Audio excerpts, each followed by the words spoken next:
Le rôle des réseaux sociaux a été déterminant dans les révolutions arabes.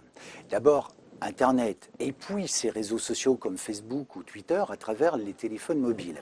Alors, j'ai vu par exemple en Égypte des jeunes sur la place Tahrir qui réparaient des téléphones, qui étaient en train d'envoyer des tweets, des images, et je me demandais, mais pourquoi, dans le fond? Parce qu'on ne s'y attendait pas, d'abord à cette révolution, et puis à cette connaissance d'Internet, comme tous les adolescents ici qui l'ont au bout des doigts.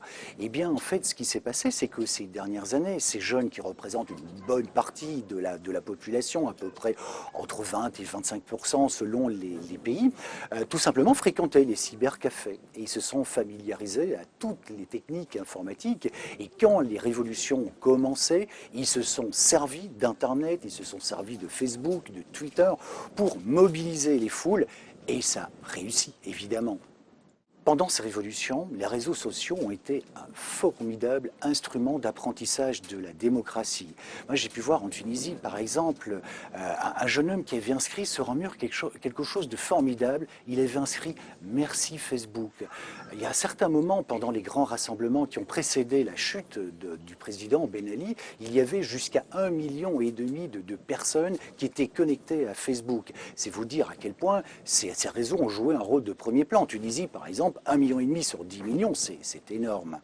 Ça veut dire que grâce à ces tweets très courts qui ont touché les gens parce que ce sont comme des slogans de mai 68. C'est très court, c'est direct, ça va au cœur, et la plupart des gens ont pu répondre immédiatement à l'appel qui leur était lancé, de venir manifester, d'affronter le pouvoir.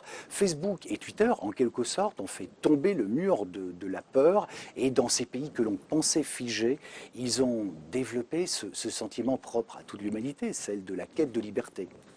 Alors c'est vrai que ces révolutions ont bouleversé le journalisme, mais ça avait commencé bien plus tôt finalement, parce que le mouvement des indignés aux États-Unis ou en Espagne ont utilisé ces réseaux sociaux aussi pour mobiliser d'autres jeunes et la population.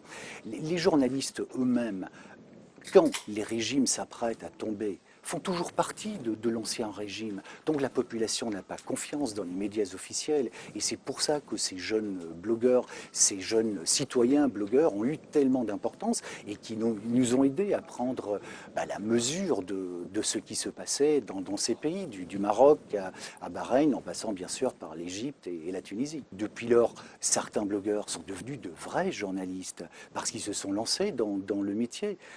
Tous ces citoyens, qu'ils soient égyptiens, qu'ils soient tunisiens, qu'ils soient marocains, nous ont réellement aidés. Alors, bien sûr, de notre côté, c'est une source d'information, ça le reste encore aujourd'hui, mais il faut faire attention. Nous sommes obligés de, si on ne peut pas vérifier, de faire preuve d'énormément de prudence, parce que depuis que ces mouvements se sont transformés, non pas en mouvements politiques, mais qu'il y a eu des élections, que ces révolutions, d'une certaine façon, ont été confisquées par de nouveaux pouvoirs, c'est vrai qu'on doit redoubler, nous, de prudence. On est en contact avec ces blogueurs tous les jours, à travers Facebook, à travers Twitter, mais c'est pas facile effectivement de vérifier une information.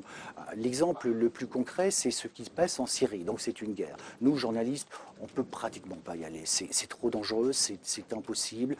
C'est très difficile de nouer le contact une fois qu'on est sur place. Des journalistes en sont morts. Donc on s'en remet aux réseaux sociaux pour alimenter nos journaux télévisés. On a besoin de sources d'images et on a besoin de YouTube. Et c'est à travers YouTube que des jeunes Syriens se sont spécialisés. Ils ont été formés souvent à l'étranger. Et c'est eux qui couvrent les combats et c'est eux qui nous informent. Mais voilà, on doit être extrêmement prudent et c'est vraiment pas facile de vérifier. Sans les réseaux sociaux, aujourd'hui, nous ne pourrions pas travailler parce que les sources traditionnelles, pour les raisons que je vous ai expliquées, se sont taries, ou parce que certains théâtres de conflits sont devenus difficilement praticables et trop dangereux. C'est vraiment le cas de la Syrie aujourd'hui. Oui, les blogueurs nous sont précieux.